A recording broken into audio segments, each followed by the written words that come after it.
RCC2 या structure design and drawing के video lecture series के अंदर आज जो हम टॉपिक डिस्कस करने वाले हैं वो है हमारा design of RC shear walls या analysis and design of reinforced concrete shear walls.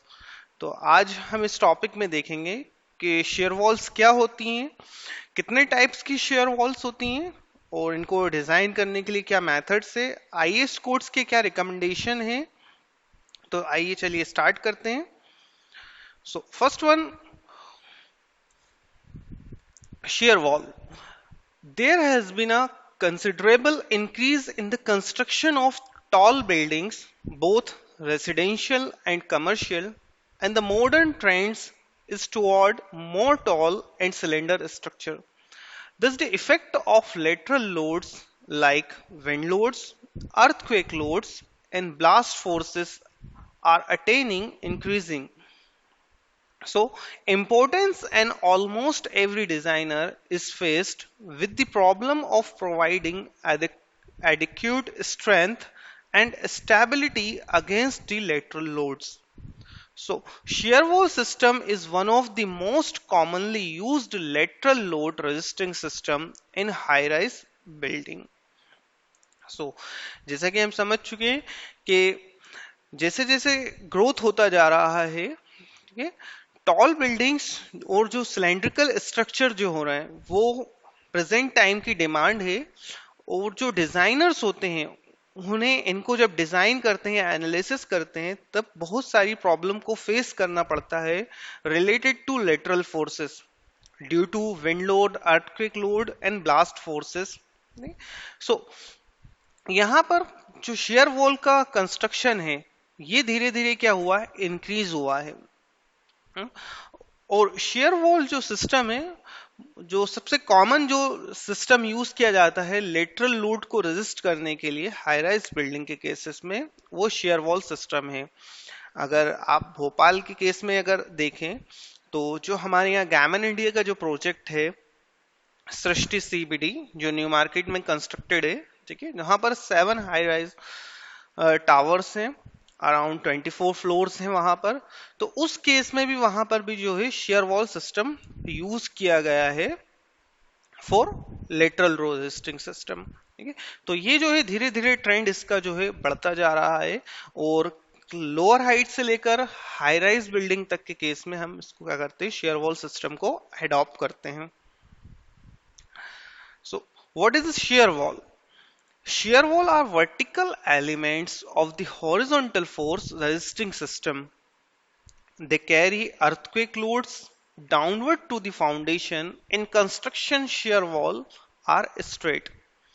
External wall that typically form a box which provides all the lateral supports for the building. They will have the strength and stiffness to resist the horizontal forces like wind force and seismic force. So shear wall अगर हम case समझे, ठीक है, तो इसको अगर आपको general वे में समझना है तो शेयर वॉल को अगर हम as a structure member consider करें तो इसका जो एक्टिंग प्रिंसिपल है या एक्टिंग बिहेवियर है वो किस तरह से होता है। तो शेयर वॉल जनरली जो बिहेव करती है वो as a cantilever beam behave करती है, जो हमारे बेस पर क्या है, फिक्स्ड है। वो एक वर्टिकल बीम की तरह वर्क करती है। जब लेटरल फोर्सेस उस पर आते हैं या हमारे स्ट्रक्चर पर कोई लेटरल फोर्स आता है तो वहां पर ये क्या करता है, as a resisting element work करता है।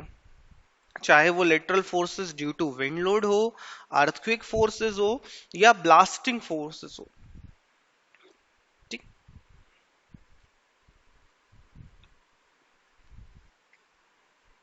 Building with cast in situ reinforced concrete shell wall are widespread in many earthquake prone countries.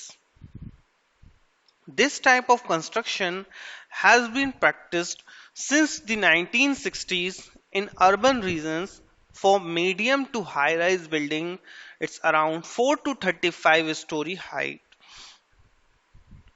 In the last 2 decades, shear wall became an important part of mine mid and high rise residential buildings as a part of an earthquake resistant building design.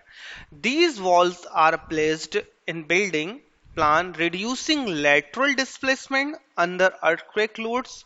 So, shear wall frame structure are in the last 2 decades. Shear wall became an important part of mid and high rise residential buildings. As a part of an earthquake resistant building design, these walls are placed in building plans, reducing lateral displacement under earthquake loads. So, shear wall frame structures are so next जो हमें समझना है effect of wind on tall structure. So इस this के हम जो यहाँ पर अभी इस सब्जेक्ट में जो केस स्टडी करने वाले हैं और जिन केसेस के लिए हमें शेयर वॉल को डिजाइन करना है वहां हम विंड फोर्सेस को कंसिडर कर रहे हैं, यानी मींस विंड लोड को हम कंसिडर कर रहे हैं. तो उससे पहले हम समझते हैं विंड इफेक्ट्स क्या क्या होते हैं. तो ये डिपेंड करता है बिल्डिंग के शेप के ऊपर, ठीक है, और इसी तरह से जो बिल्डिंग का प्लान होगा उन दोनों पे क्राइटेरिया पे डिपेंड करेगा. ठीक है, फॉर एग्जाम्पल अगर कोई एरोडायनेमिक बॉडी है या आपके स्ट्रक्चर का जो नेचर है वो एरोडायनेमिक है, ठीक है, तो उस केस में विंड इफेक्ट क्या हो जाता है, कम हो जाता है. लेकिन अगर विंड के डायरेक्शन में, फॉर एग्जांपल यहां पर हमारा ये विंड का डायरेक्शन है और ये जो सरफेस एरिया है लार्ज सरफेस एरिया है, ठीक है, किसमें, विंड डायरेक्शन में अगर ये लार्ज सरफेस एरिया है तो यहां पर इफेक्ट ऑफ विंड भी क्या होगा, ज्यादा होगा. ठीक है, सो यहां पर अगर हम इफेक्ट की बात करें तो इसी तरीके से हम देखते हैं.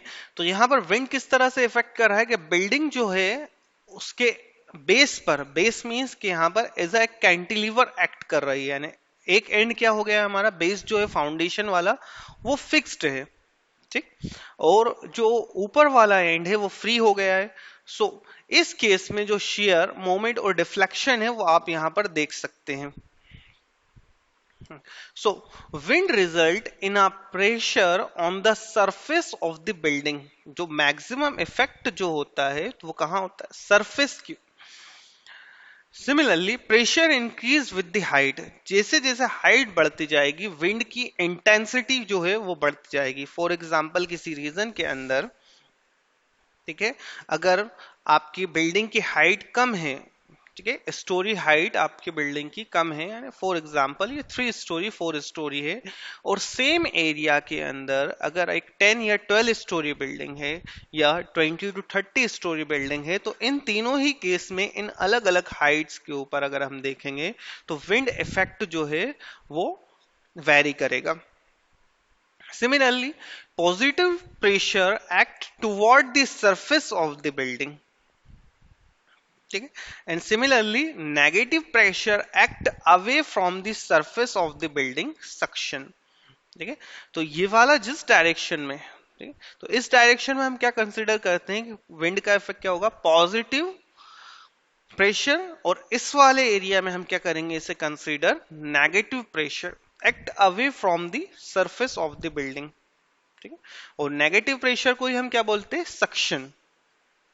सो purpose of constructing shear wall, shear wall construct करने का पर्पस क्या है हमारा. So shear wall structural system are more stable as there supporting area, total cross sectional area of all shear wall with reference to total plans area of building is comparatively more, unlike in the case of RCC frame structure. Shear wall are not only designed to resist gravity or vertical loads due to its self weight and other living or moving loads, they are also designed for lateral load of earthquakes and wind. तो अगर हम stiffness और stability की बात करें तो जब हम शेयर वॉल किसी स्ट्रक्चर में प्रोवाइड करते हैं, ठीक है। तो यहाँ कर अगर आप देखेंगे तो ये हमारा फॉर एग्जांपल इस बिल्डिंग के केस में प्लान है। So supporting area, it means कि total cross sectional area of all shear wall with reference to total plan area of building is comparatively more, unlike in the case of RCC frame structure। अगर हम shear wall structure की बात करें तो यहाँ पर cross sectional जो area होता है वो हमारे फ्रेम स्ट्रक्चर के केस से ज्यादा होता है। किस केस में? जब हम शेयर वॉल स्ट्रक्चर यूज करते हैं। दूसरी चीज क्या होती है, जो हमारे पास वॉल्स के लिए ओपनिंग जो बचता है, ओपनिंग एरिया जो बचता है वो कम हो जाता है। इसलिए अगर आपको अदर ओपनिंग्स प्रोवाइड करनी है, फॉर एग्जांपल वेंटिलेटर्स वगैरह की जो आपको पोजीशन देना है या उनकी लोकेशन देना है, तो उस केस में हमें शेयर वॉल में क्या करना पड़ता है, कट ऑफ प्रोवाइड करना पड़ता है। और इसी तरीके से अगर आप शेयर वॉल डिजाइन कर रहे हैं तो शेयर वॉल सिर्फ लेटरल फोर्सेस के लिए हम क्या नहीं करते हैं, डिजाइन नहीं करते हैं, बल्कि यहाँ पर अगर हम ग्रेविटी लोड की बात करें, gravity load means vertical loads due to self weight, ठीक है, या फिर अगर हम लाइव लोड की बात करें जो हमारे मूविंग लोड्स होते हैं, तो ये सारे भी कंसीडर किए जाते हैं जब आप एक शेयर वॉल स्ट्रक्चर डिजाइन करते हैं। So two functions of a shear wall, ठीक है। So stiffness control the side way, ठीक है, and connection for sliding resistance। For example, ये हमने कोई सेक्शन लिया है, या जिसे हम बोलते हैं कि हमने बिल्डिंग के केस में इसको कंसिडर किया है। सो अर्थक्वेक फोर्सेस जो एक्ट कर रहे हैं उनको रेजिस्टेंस करने के लिए स्लाइडिंग रेजिस्टेंस जो होता है वो मिलता है। दूसरी चीज स्टिफनेस मिलती है, किस केस के लिए, जो स्वे जनरेट होता है उसके लिए हमें क्या मिलती है, स्टिफनेस मिलती है। Purpose of constructing shear walls। When shear walls are designed and constructed properly, and they will have the strength and stiffness to resist the horizontal forces. Walls have to resist the uplift forces caused by the pull of wind. Wall have to resist the shear forces that try to push the wall over. Walls have to resist the lateral forces of the wind that try to push the wall in there in and pull them away from the building. Shear walls are quick in construction as the method adopted to construct is connect is concreting the members using formwork. Shear wall doesn't need any extra plastering or finishing as the wall itself gives such a high level of precision that it doesn't require plastering। तो ये दोनों ही cases आप समझ गए होंगे। जैसे अगर हम बात करें प्रिसीशन लेवल की, तो शेयर वॉल कंस्ट्रक्शन में प्रिसीशन लेवल जो होता है वो हाई होता है एज कंपेयर टू अगर हम फ्रेम स्ट्रक्चर की बात करें। सो शेयर वॉल स्ट्रक्चर जो होते हैं वहां पर हमें शेयर वॉल जब हम कंस्ट्रक्ट करते हैं, कास्ट इन सीटू कंस्ट्रक्शन होता है जब आप कॉन्क्रीटिंग करते हैं, ठीक है, तो यहाँ पर फॉर्म वर्क यूज किया जाता है, ठीक है। और फॉर्म वर्क भी जो होता है हम नॉर्मल फॉर्म वर्क के साथ वर्क नहीं कर सकते हैं। यहाँ पर जो आपका फॉर्म वर्क वो होगा वो हैवी फॉर्म वर्क होगा। फॉर एग्जांपल जो हम डोका की फॉर्म वर्क यूज करते हैं, Doka as a company for formwork use करते हैं। सो उस केस में क्या होता है, आपको जो फिनिशिंग मिलती है आफ्टर कॉन्क्रीटिंग या आफ्टर कास्टिंग, जो आपको फिनिशिंग मिलती है वो फिनिशिंग क्या होता है, लेवल ज्यादा होता है as compare to normal construction.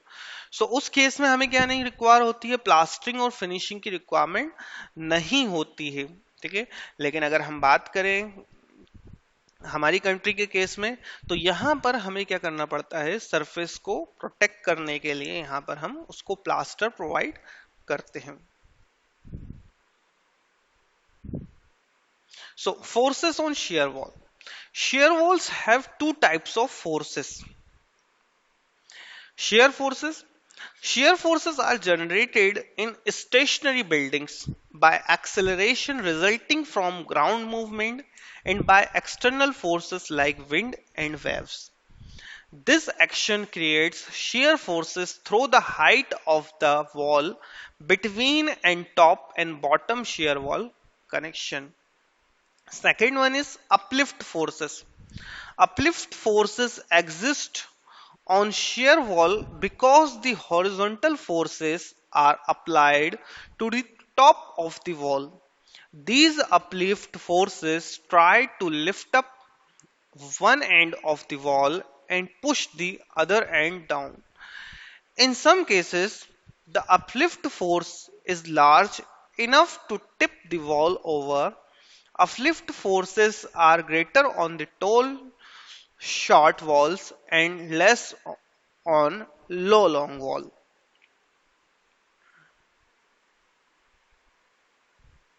Geometry and location of shear walls.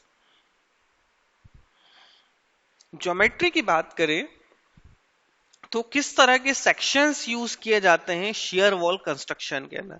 So most common type is share wall construction is rectangular share walls. Rectangular share walls जो होती हैं वो सबसे कॉमनली यूज किए जाते हैं with RC hollow core around elevator. आपने ये ज्यादातर केस में देखा होगा कि जो एलिवेटर वाला जो पार्ट होता है वहां पर हम क्या यूज करते हैं, आरसी होलो कोर यूज करते हैं. सो वहां पर भी जो एलिवेटर वाला जो पार्ट होता है, इट मींस के जो आप लिफ्ट बोलते हैं उसके आसपास का जो एरिया होता है वो भी शेयर वॉल से कवर कर दिया जाता है. इसी तरीके से चैनल शेप्ड या सी शेप्ड जिसे हम बोलते हैं, सेक्शन इसका कैसा होता है, सी. इसी तरीके से एल शेप्ड.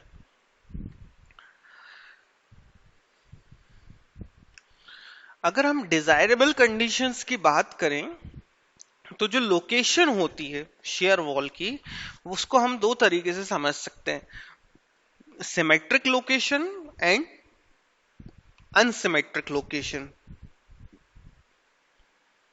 सिमेट्रिक लोकेशन वो लोकेशन होती है जहां हम अलोंग द प्लान अगर बात करें, यानी प्लान के अलोंग जो लोकेशन होगी वो शेयर वॉल की वो कैसी होगी, सिमेट्रिक वे में होगी. फॉर एग्जांपल हम फर्स्ट केस लेते हैं तो इन दो एक्सिस के अराउंड अगर हम देखें, ये दोनों एक्सिस के अराउंड अगर हम देखें तो यहां पर वॉल कैसी है, हमारा सिमेट्रिक डायरेक्शन है. ठीक है, किसमें, बोथ डायरेक्शन में. लेकिन अगर हम यहां पर चेक करें तो यहां पर जो लोकेशन है शेयर वॉल की वो क्या है, अनसिमेट्रिक. तो ये क्या है, नॉन डिजायरेबल कंडीशन है. सो ज्यादातर केस में जो प्रिफर किया जाता है कि शेयर वॉल की लोकेशन कैसी हो, सिमेट्रिक हो अलोंग दी. और ये डिपेंड करता है, यानी मैक्सिमम केसेस में तो हम ट्राई करते हैं कि बोथ डायरेक्शन में शेयर वॉल हो. लेकिन जहां पर जिन लोकेशंस पर या जिन एरियाज में शेयर वॉल जो रहती है सिंगल डायरेक्शन भी प्रोवाइड की जाती है, वो डिपेंड करती है कि through out the life cycle wind का डायरेक्शन क्या रहेगा, सेम रहेगा. अगर कंसीडर हम ऐसा करते हैं कि विंड डायरेक्शन चेंज नहीं होगा, ठीक है, या जो फोर्सेस हमने कंसीडर करे हैं उनका डायरेक्शन चेंज नहीं होगा, तो उस केस में यानी सिंगल डायरेक्शन नहीं तो बोथ डायरेक्शन में हम इसे क्या करते हैं, प्रेफर करते हैं. Geometry and location of shear wall. ठीक है, तो ये डिफरेंट लोकेशन शो करी गई है अलग अलग के लिए. फॉर एग्जांपल यहां पर फर्स्ट वाला केस हम जो समझते हैं, यहां पर क्या किया गया है, एल शेप जो होता है, एल शेप हमने अभी समझा, cross section wise L shape share wall जो होती हैं, अगर अलोंग द प्लान और कॉर्नर्स जो कवर कर रहे हैं तो एक ही गुड कंडीशन को शो करता है. सिमिलरली अगर यहाँ पर हम उसको क्या नहीं करते हैं, कॉर्नर्स पे प्रोवाइड ना करते हुए कोर के अबाउट प्रोवाइड करते हैं, बिल्डिंग के कोर के अराउंड प्रोवाइड करते हैं, तो ये फेयर कंडीशन है. सिमिलरली यहाँ पर अगर हम एल यूज ना करते हुए रेक्टेंगुलर सेक्शंस यूज कर रहे हैं और सिस्टम आपका कुछ इस तरह से अरेंज है, तो ये भी एक गुड कंडीशन है. ठीक है, लेकिन अगर हम फेयर की बात करें तो यहां पर आप देखिए दोनों ही चीज में हम क्या कर सकते हैं, इसी चीज को सेम थिंग को अगर आप इस तरह से प्रोवाइड करेंगे तो ये एक अच्छे रिजल्ट्स देगा एज कंपेयर टू दिस. ठीक है, सिमिलरली अगर हम बात करें कि सेम सेक्शंस आप क्या कर रहे हैं, लोकेशन अगर चेंज कर रहे हैं तो उस केस में क्या होगा, गुड की जगह फेयर रिजल्ट्स आपको मिलेंगे. सिमिलरली अगर इस तरह का कोई सिस्टम अगर आप यूज कर रहे हैं तो ये क्या होगा, पुअर परफॉर्मेंस को शो करेगा. सो लोकेशन ऑफ शेयर वॉल जो है वो एक इम्पॉर्टेंट पॉइंट है और डिपेंड भी करता है कि आप किस जगह पर उसे प्रोवाइड कर रहे हैं। टाइप्स ऑफ शेयर वॉल, यहां पर जो हम टाइप्स ऑफ शेयर वॉल देख रहे हैं वो ऑन द बेसिस ऑफ क्या देख रहे हैं, मटेरियल देख रहे हैं।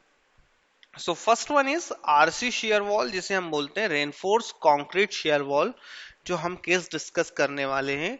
सिमिलरली प्लाईवुड शेयर वॉल्स भी जो होती हैं वो यूज की जाती हैं depending upon height of story.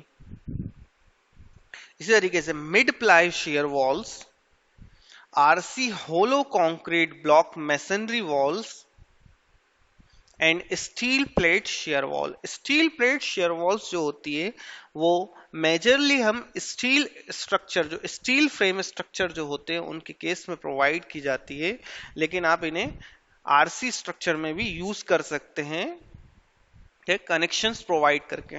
सो हम जो डिस्कस करने वाले हैं वो है RC shear walls. So it consists of reinforced concrete walls and reinforced concrete slabs. Wall thickness vary from 140 mm to 500 mm depending on the number of story, building age and thermal insulation requirement. ये तीनों ही चीजें जो होती है वो depend करती है। First one जो क्राइटेरिया वो है स्टोरी हाइट। जितनी स्टोरी हाइट ज्यादा होगी उतनी ही आपको क्या करना पड़ेगा, थिकनेस प्रोवाइड करना पड़ेगी शेयर वॉल की। सिमिलरली डिपेंड करता है building age. Building age means कि टोटल जो ड्यूरेशन है उसके बेस पर। इसी तरीके से थर्मल इंसुलेशन, अगर हम यूरोपियन कंट्रीज की बात करें, ठीक है, तो वहां पर उस केस में क्या होता है, थर्मल इंसुलेशन, या हम उन रीजन्स की बात करें जहां पर स्नो लोड्स कंसीडर किए जाते हैं, वहां पर थर्मल इंसुलेशन रिक्वायरमेंट होता है। फॉर एग्जांपल यूएस बेस्ड की अगर हम बात करें तो वहां पर थर्मल इंसुलेशन के लिए हम क्या यूज करते हैं, और थर्मल इंसुलेशन की रिक्वायरमेंट को देखते हुए वॉल थिकनेस क्या हो जाती है, वहां पर ज्यादा होती है। जब वॉल थिकनेस हमारी क्या होगी, ज्यादा होगी, तो उस केस में क्या होता है, शेयर वॉल थिकनेस भी क्या रखना पड़ती है, ज्यादा रखनी पड़ती है due to the thermal insulation requirement. तो जैसा कि आप यहाँ पर स्क्रीन पर देख रहे हैं, ये आरसी शेयर वॉल स्ट्रक्चर का कंस्ट्रक्शन हो रहा है। तो यहाँ पर आप देख सकते हैं रेक्टेंगुलर शेयर वॉल्स जो होती हैं वो यूज की जा रही हैं। तो जैसे ये भी एक शेयर वॉल सिस्टम है, और अगर आप बैक में देखेंगे तो ये भी एक शेयर वॉल सिस्टम है। In general these wall are continuous throughout the building Heights.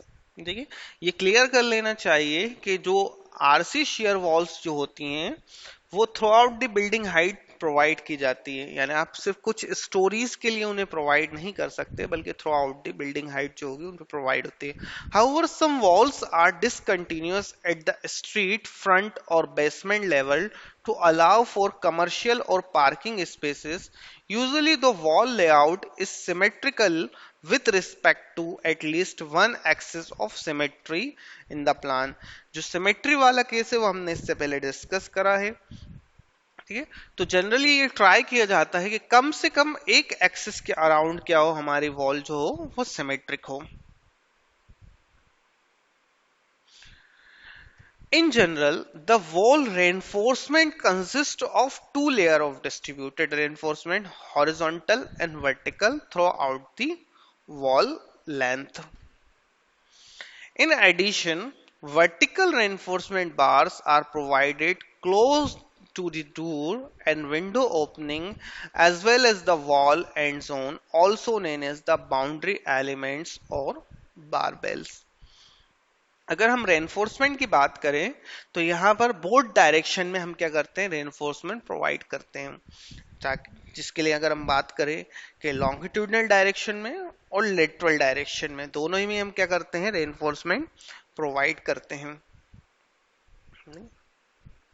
जैसे कि आप यहाँ पर स्क्रीन पर देख रहे हैं, यहाँ पर जो अगर आप बारबेल टाइप क्या यूज कर रहे हो, शेयर वॉल यूज करो, तो बारबेल टाइप जो शेयर वॉल यूज होती है उनके एंड जो होते हैं वहां पर एंड का सेक्शन क्या होता है, ज्यादा बड़ा होता है एज कंपेयर टू जो इंटरनल सेक्शंस होते हैं। तो यहाँ पर ये एक रेक्टेंगुलर शेयर वॉल है।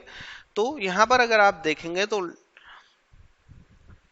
लेटरल डायरेक्शन में भी आपका रेनफोर्समेंट है और इस डायरेक्शन में भी क्या है, रेनफोर्समेंट में।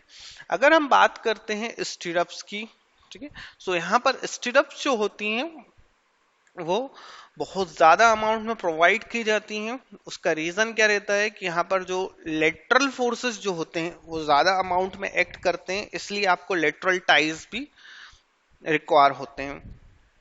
ठीक। Classifications of shear wall. So ये जो क्लासिफिकेशन है ये स्ट्रक्चरल बेस पर क्लासिफिकेशन है। Simple rectangular types and flanged wall, जिसको हम बोलते हैं बार बेल्ट टाइप। इसी तरीके से coupled share walls, similarly rigid frame share walls, framed walls with infilled frames, and column supported shear wall, core type shear walls. Methods of design of shear wall.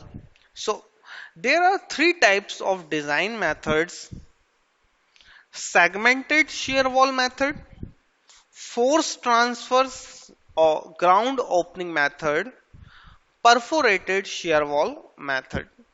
तो ये जो तीन टाइप्स की method हैं, ये मेथड्स यूज की जाती हैं शेयर वॉल डिजाइन के लिए: segmented share wall method, force transverse ground opening method and perforated share wall method. Segmented, first हम बात करते हैं segmented share wall method. So segmented share wall method, the segmented share wall method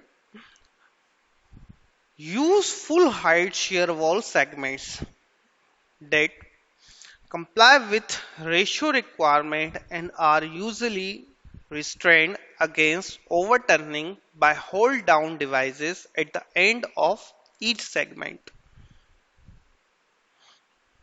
अगर हम इस method की बात करें, ठीक है, सेगमेंटेड शेयर वॉल मेथड, इसमें क्या होता है कि जो हमारी शेयर वॉल है through out the building height है, तो ये नंबर ऑफ सेगमेंट्स में डिवाइड होती है, ठीक है, और यहाँ पर हर एक सेगमेंट जो होता है eight the end of each segment जो होता है, ओके, यहाँ पर हम क्या यूज करते हैं, होल्डिंग के लिए अपन क्या यूज करते हैं, डिवाइसेस यूज करते हैं।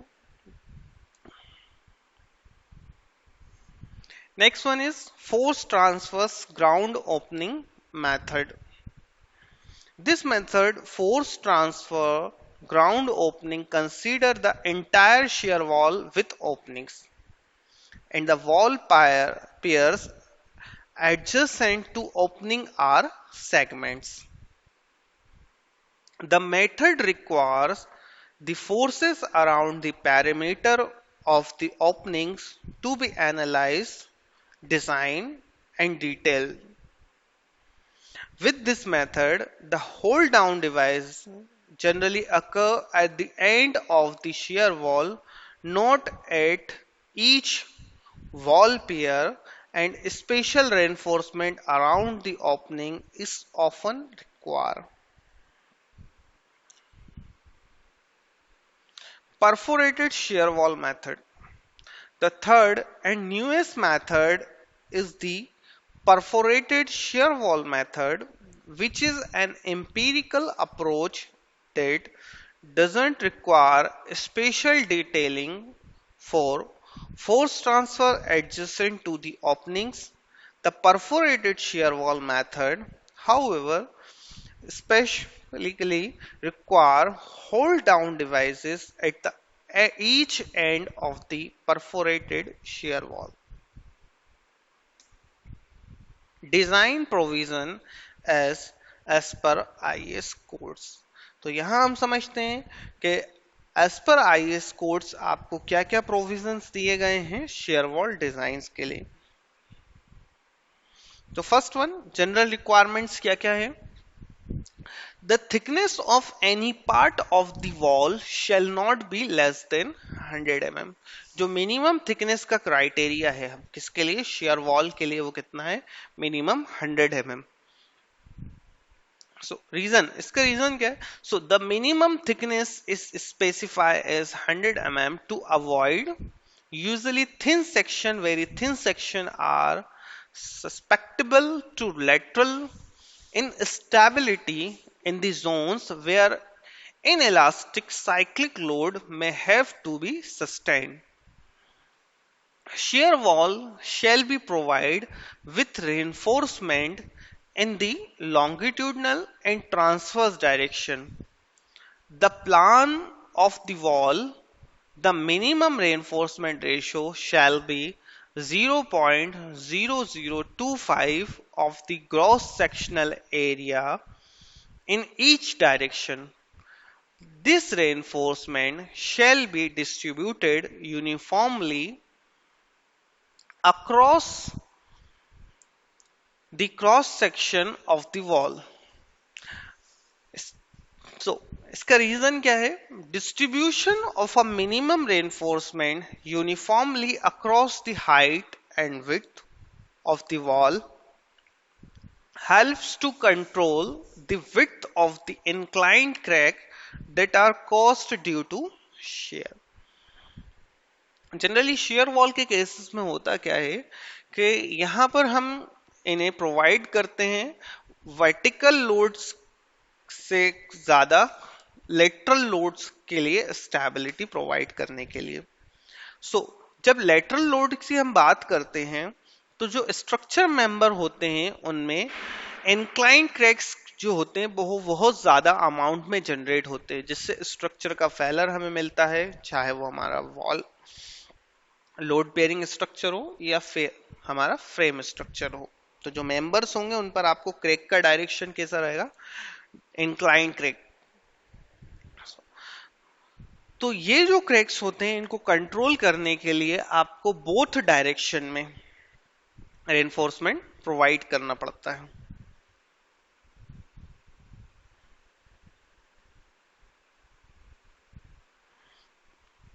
यहां पर अगर हम देखें, यहां पर ये वाला जो पार्ट है इसको हम क्या बोलते हैं? जब हम जैसे बोथ एंड पर आपने प्रोवाइड किया है तो इसी को हम बोलते हैं कौन सा?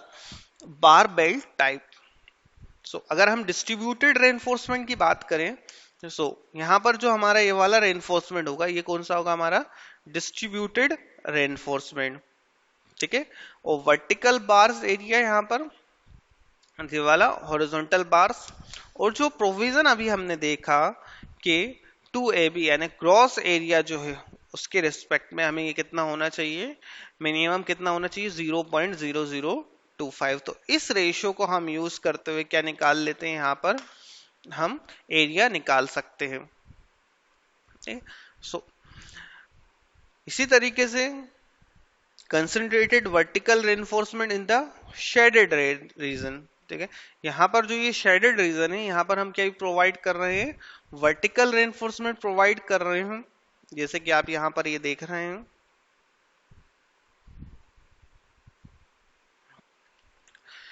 और सेम अगर हम बात करें तो ये जो है हमारा शेयर वॉल का टाइप कौन सा है? बारवेल टाइप का जो है, अगर दोनों एंड पर देखेंगे तो इसी को हम बोलते हैं, इसको डंबल शेप भी बोला जाता है। तो इस केस में ओपनिंग्स जब हमें रिक्वायर होती है तो ओपनिंग के केस में जो हमें स्पेशल रेनफोर्समेंट यूज करना पड़ता है इन रीजन्स के अंदर। Design provision as per IS codes को हम कंटिन्यू करते हैं। नेक्स्ट बात करते हैं बाउंड्री एलिमेंट्स की। बाउंड्री एलिमेंट्स यानी जो हमने बारबेल प्रोवाइड्स करे हैं at the end. Boundary elements are portion along the wall edges that are strengthened by longitudinal and transverse reinforcement. So they have same thickness as that of the wall web. It is advantageous to provide them with greater thickness. Okay? तो generally क्या किया जाता है? जो and conditions होती हैं या जो बाउंड्री एलिमेंट्स होते हैं उनकी थिकनेस जो होती है हम सेम ही रखते हैं, लेकिन अगर इनकी थिकनेस आप ज्यादा रखेंगे तो ये क्या होगा? ज्यादा एडवांटेजेस होगा as compare to same thickness.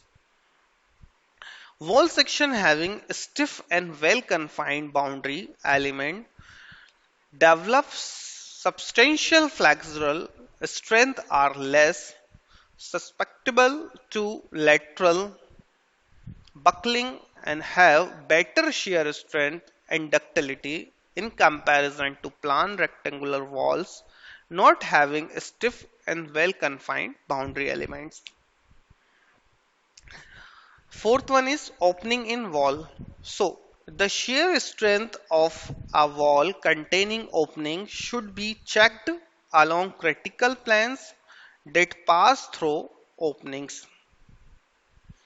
An opening in a shear wall causes high shear stresses in the region of the wall adjacent to it. Hence, it is necessary to check such region so for adequacy of horizontal shear reinforcement in order to prevent a diagonal tension failure due to shear.